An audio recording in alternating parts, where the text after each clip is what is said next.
Hello everyone. In this video we are going to see 10 symmetry max mensuration exercise 7.2. Exercise 7.2 ல என்ன கொடுப்பாங்கன்னா ஃபுல்லா volume பத்தி கேட்பாங்க. So volume of cylinder, cone, sphere இதெல்லாம் எப்படி இருக்குன்னு நம்ம பார்க்கலாம். So volume find out பண்றதுக்கு ஃபார்முலா என்னலாம் இருக்கும். So அந்த ஃபார்முலா எப்படி ரிமைண்ட் பண்ணிக்கலாம்.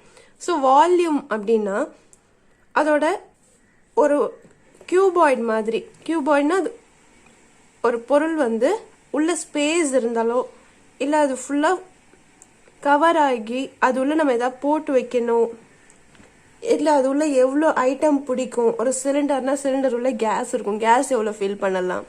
ஒரு சிலிண்ட்ரிக்கல் கேன் உள்ள வாட்டரோ இல்ல மில்கோ எவ்வளவு அதுக்குள்ள பிடிக்கும் அப்படின்றதுக்கு அந்த சிலிண்டரோட பேஸையும் ஹைட்டையும் நம்ம பார்க்க வேண்டியது வரும். எப்படி ஒரு ஸ்கொயர் எடுத்தோம்னா ஏரியா ஆஃப் ஸ்கொயர்னு கேட்டாங்கன்னா ஏரியா ஆஃப் ஸ்கொயருக்கு ஆல் சைட் ஆர் ஈக்குவல். அப்போ இது 4a அவ்வளோதான் ஏரியா ஆஃப் ஸ்கொயர் இருக்கும். ரெக்டாங்குலா இருந்தா லென்த் இது opposite side of length are equal, opposite sides of breadth are equal. அப்போ இது ஏரியா ஆஃப் ட்ரையாங்கிள் வந்து L/B இவ்வளோதான் இருக்கும். ஸோ அந்த மாதிரி இது சிலிண்டரா இருக்கும் போது இது ஃபுல்லா எவ்வளோ கண்டென்ட் பிடிக்கும் அவ்வளோன்றத கேள்வி. அப்போ இதுக்குள்ள எவ்வளோ அடங்கும்னா எப்படி ரெக்டாங்கிளுக்கு வந்து L/Bயோ அப்போ இங்கே வந்து பேஸ் இன்டூ ஹைட் அவ்வளோதான். இந்த ஃபுல்லாக நம்ம மல்டிப்ளை பண்ணோம்னா ஏன்னா இங்கே L/B தான் எடுக்கிறோம். Since L and B are equal on opposite side, அதனால L/B மட்டும் எடுக்கிறோம். ஸோ இந்த சிலிண்டரில் வந்து எவ்வளோ பிடிக்கும் அப்படின்னு கேட்கும்போது இது வந்து ஃபுல்லாக ஹைட், சிலிண்டரோட ஹைட். கீழே வந்து இங்கே ஒரு ரேடியஸும் இங்கே ஒரு ரேடியஸும் இருக்கும்.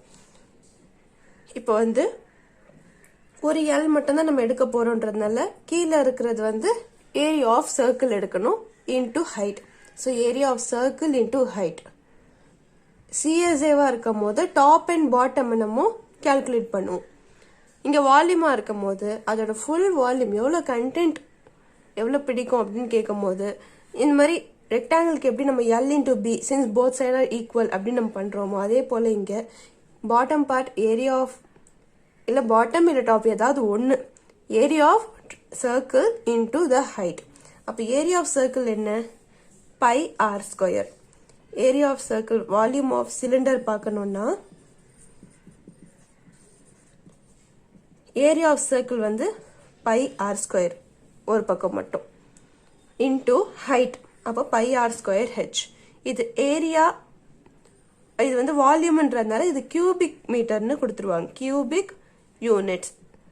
ஏரியா எப்பவுமே ஸ்கொயர் யூனிட், ஏரியாக்குள்ள அடங்குற வால்யூம் வந்து கியூபிக் யூனிட்ஸ். ஸோ இதுதான் volume of cylinder. Volume of cylinder போலவே வால்யூம் ஆஃப் ஹாலோ சிலிண்டர் அப்படின்னு பார்த்தோம்னா இந்த சிலிண்டர்ல கொஞ்சம் திக்னஸ் இருக்கும் அவ்வளவுதான். அப்போ வால்யூம் ஆஃப் ஹாலோ சிலிண்டர், அந்த சிலிண்டருக்கு கொஞ்சம் திக்னஸ் இருக்கு. எவ்வளவு திக்னஸ் இருந்தாலும் அந்த உள் பார்ட் உள்ள அளவுல எவ்வளோ பொருள் அடங்குமோ அவ்வளவுதான் அடங்கும். ஸோ அப்போ நம்ம ஏரியா ஆஃப் ஹாலோ சிலிண்டர் எப்படி கண்டுபிடிக்கணும்னா இந்த ரேடியஸ்ன்றது வந்து இந்த ஹாலோ பார்ட்டுக்கு அவுட்டர்ல இருந்து ஒரு ரேடியஸும், இது ஒரு ஹாலோ சிலிண்டரா இருந்தா இப்படியே இது ஒரு ஹாலோ சிலிண்டரா இருந்தா இந்த ஹாலோ சிலிண்டர்ல அவுட்டர்ல இருந்து ஒரு ரேடியஸும் இன்னர்ல இருந்து ஒரு ரேடியஸும் இருக்கும். அவுட்டர் ரேடியஸ்ல இருந்து நம்ம இன்னர் ரேடியஸை சப்ராக்ட் பண்ணணும். சப்ராக்ட் பண்ணோம்னா ஸோ அதோட வால்யூம் என்ன நம்மளுக்கு தெரிஞ்சிடும். அப்படின்னா இந்த r² மட்டும் பை, இந்த r²ன்றது மட்டும் capital R² minus small r² into h. So இதுதான் volume of hollow cylinder.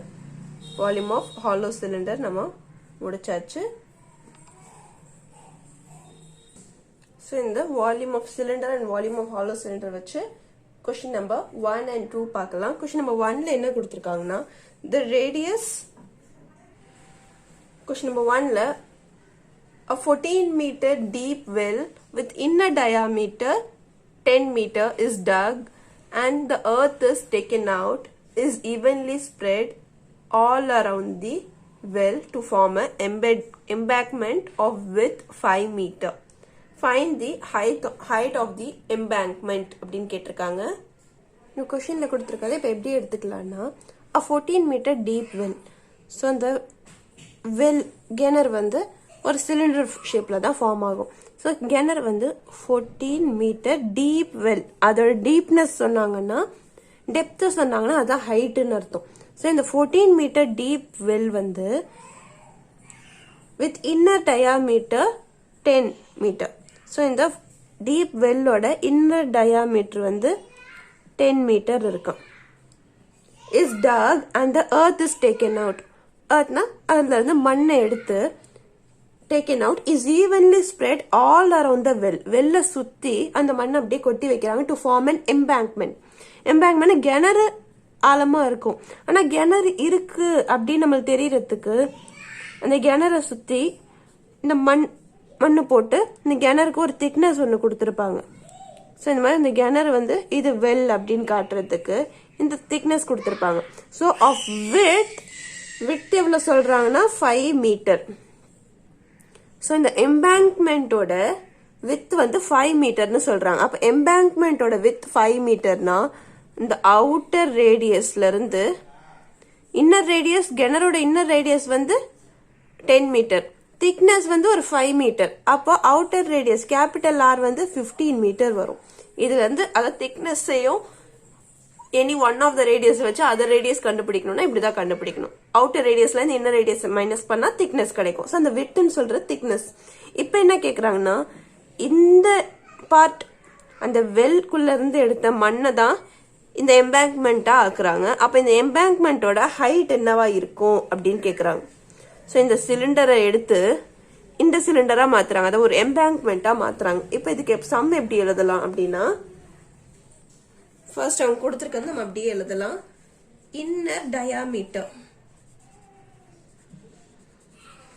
Inner diameter வந்து small D equal to 10 metre அப்படின்னா இன்னர் ரேடியஸ் ஸ்மால் ஆர் வந்து 5 மீட்டர் வரும். அண்ட் அவங்க கொடுத்திருக்க இன்னர் ஹைட் ஸ்மால் ஹெச் நம்ம எடுத்துக்கலாம். ஏன்னா எம்பேங்க்மெண்ட்டுக்கு நம்ம ஹைட் கண்டுபிடிக்கணும். ஸோ ஹைட் நம்ம டினோட் பண்ணி ஆகணும். ஸோ இன்னர் ஹைட் வந்து 14 மீட்டர் கொடுத்துருக்காங்க. ஸோ இப்போ வந்து நம்ம அவுட்டர் ரேடியஸ் ஒன்று நம்ம இதுல இருந்து என்னன்னு கண்டுபிடிக்கலாம். அவுட்டர் ரேடியஸ் ஆர் வந்து inner radius plus with. Inner radius வந்து 5 பிளஸ் அதோட வித் வந்து 5 மீட்டர். எம்பேங்க்மெண்டோட வித் வந்து 5 கொடுத்துருக்காங்க. ஸோ அவுட்டர் ரேடியஸ் டோட்டலா 10 மீட்டர் இருக்கலாம். இப்போ நம்ம வித் ஆஃப் எம்பேங்க்மெண்ட் 5 மீட்டர் அதையும் நம்ம இங்க எழுதிக்கலாம். Width of embankment equal to 5 metre. இதை வந்து இங்க எழுதிக்கோங்க. ஸோ இதெல்லாம் இருக்கிறதுனால நம்ம outer radius capital R find out பண்ண போறோம். ஸோ தட் இப்போ கேபிட்டல் ஹெச் வந்து ஹைட் ஆஃப் எம்பேங்க்மெண்ட்டை நம்ம எடுத்துக்கலாம். ஹைட் ஆஃப் எம்பேங்க்மெண்ட்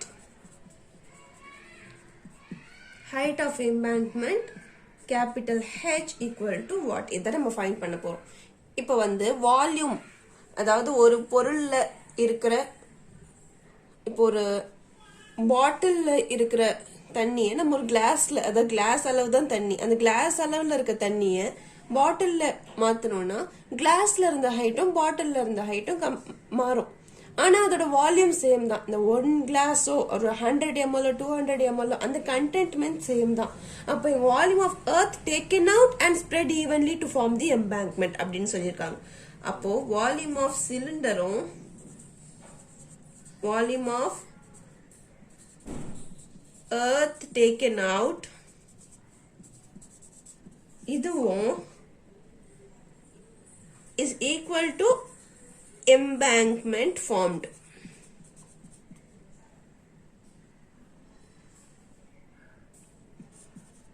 So இது ரெண்டுமே ஒன்னு. நம்ம நல்லா கவனிச்சோம்னா இந்த மண்ணை எடுத்து தான் இந்த எம்பேங்க்மெண்ட் ஃபார்ம் பண்றாங்க. அப்போ volume of cylinder equal to volume of hollow cylinder. இதை எடுக்கிறத பார்த்தோம்னா வால்யூம் ஆஃப் சிலிண்டர். அண்ட் இந்த பார்ட்டை பார்த்தோம்னா இது உடனே ஒரு ஹாலோ சிலிண்டர் ஆயிடுது. volume of cylinder equal to volume of hollow cylinder. So இது நம்ம ஈக்குவேட் பண்ணிட்டு இப்போ கேபிட்டல் H என்னன்னு கண்டுபிடிக்கலாம். வால்யூம் ஆஃப் சிலிண்டரோட ஃபார்முலா வந்து pi R square H. Volume of hollow cylinder formula வந்து pi capital R square minus small r square into H. இதை மட்டும் நம்ம கேபிட்டல் ஹெச் எடுத்துக்கலாம். ஏன்னா எம்பேங்க்மெண்டோட ஹைட் வந்து நம்ம கேபிட்டல் ஹெச்சா வச்சிருக்கோம். இப்போ என்ன செய்யலாம்னா pi pi both side cancel பண்ணிடலாம். ஏன்னா இந்த பை ஆப்போசிட் சைட் பண்ண டினாமினேட்டர் வரப்போது பை டிவைடட் பை பை வந்து நம்ம கேன்சல் பண்ணிடலாம். இந்த ஸ்மால் ஆர் ஸ்கொயர் இது வந்து 5 ஸ்கொயர் இன்டூ ஸ்மால் ஹெச் வந்து 14 that is equal to capital R square minus small r square. அதாவது 10 square minus 5 square into capital H. இப்போ இந்த H தான் கண்டுபிடிக்கணும். மிச்சம் எல்லாத்தையும் நம்ம ஆப்போசிட் சைட் கொண்டு போயிடலாம். Therefore 5 5s are it is 25 into 14. இது நம்ம அப்படியே 25 into 14 எழுதிக்கலாம்.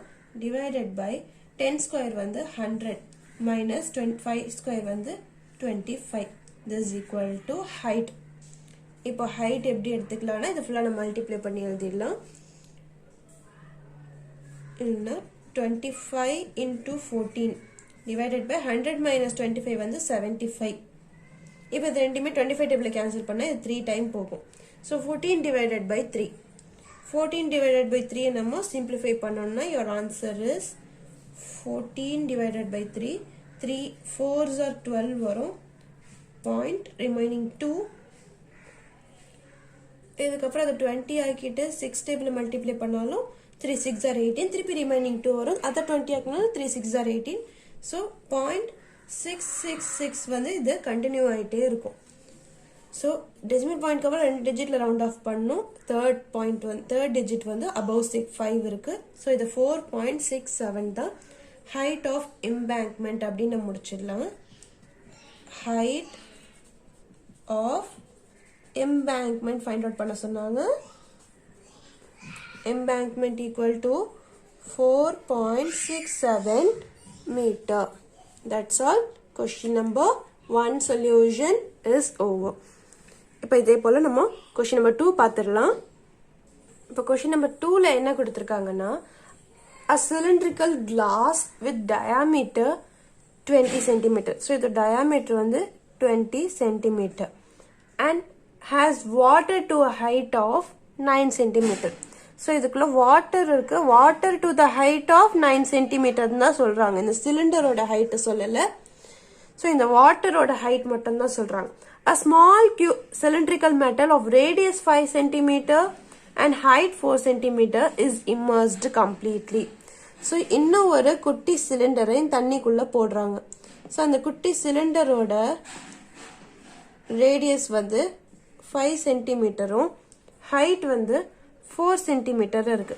இதை கம்ப்ளீட்டா இதுக்குள்ள இமர்ஸ் பண்ணா increase what calculate the rise of water in the glass அப்படின்னு கேக்குறாங்க. ஸோ ரைஸ் ஆஃப் வாட்டர் எதுவுமே ஒரு பொருள்ல ஒரு தண்ணி இருக்கிற ஒரு பொருள்ல ஒரு தண்ணி இருக்கிற டப்ல ஏதாவது ஒரு பொருள் போட்டோம்னா வாட்டர் லெவல் ரைஸ் ஆகும். ஸோ அந்த போடுற பொருளோட அளவை பொறுத்து தான் அந்த வாட்டர் லெவல் ரைஸ் ஆகும்.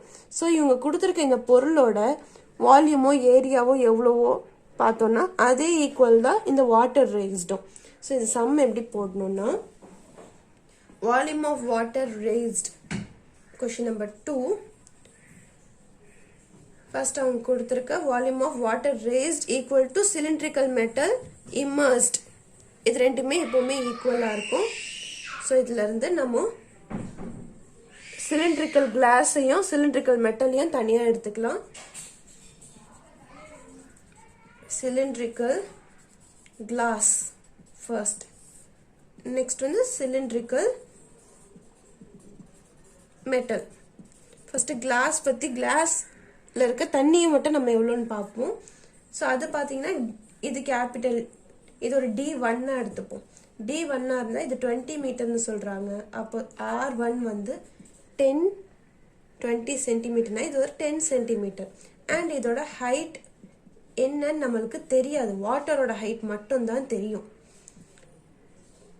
நெக்ஸ்ட் இந்த ஏன்னா இந்த ரேடியஸ்க்கு எவ்வளோ ஹைட் வருதுன்னு நம்ம அப்புறம் பார்க்கலாம். அண்ட் சிலிண்ட்ரிக்கல் மெட்டல், ஸோ இந்த சிலிண்ட்ரிக்கல் மெட்டலோட ரேடியஸ் வந்து அதாவது R2 வந்து 5 சென்டிமீட்டர்னு கொடுத்துருக்காங்க. இதோட ஹைட் H2 வந்து 4 சென்டிமீட்டர்னு கொடுத்துருக்காங்க. இப்போ வந்து வால்யூம் ஆஃப் வாட்டர் ரேஸ்டு மட்டும் தான் நம்ம ஃபைண்ட் அவுட் பண்ண போகிறோம். So water raised find out பண்ணும்போது இது போடும்போது இந்த ஹைட் எவ்வளோ ஜாஸ்தியாகுது அதை பார்த்தா போதும். ஸோ இது எப்படி எழுதலாம்னா வால்யூம் ஆஃப்